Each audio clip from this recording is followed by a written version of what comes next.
In today's video, I'm going to teach you how to create a Trello dashboard, a streamlined tool for organizing your tasks and projects efficiently. Trello is a highly popular project management platform known for its simplicity and ease of use, making it ideal for personal use or team collaboration. First, let's begin by heading over to the Trello website. Simply open your preferred web browser and type in trello.com in the address bar. Once the page loads, you'll see the home page, filled with tons of useful tools to help you manage your projects. Now you want to log into your account.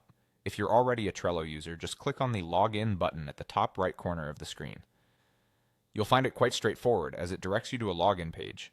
Here you have several options to access your account. I recommend logging in using your Google account for simplicity and speed, especially if you use Google services regularly. Just click on the Google button. This will lead you to a prompt to pick a Google account.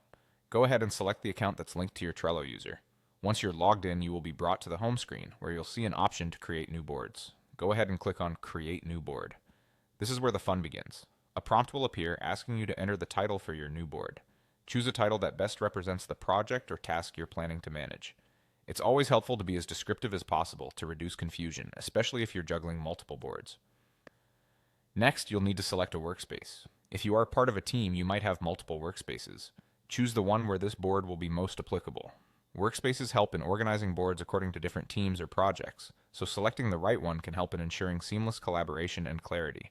After choosing the workspace, it's time to configure the visibility of your board. This allows you to choose who can view and interact with it.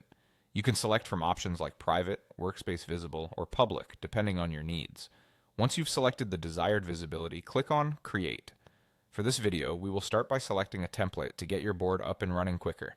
Templates are pre-arranged setups that can save you a lot of time, especially if they match the kind of tasks you're planning to undertake. Browse through available templates and pick one that fits your project requirements. After selecting a template, just click on Create.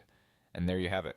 Your Trello board is now set up. You can make further edits and modifications to tailor it to your needs, adding lists, cards, and details specific to your project.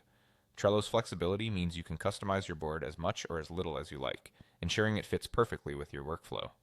Thank you for watching and enjoy your new dashboard.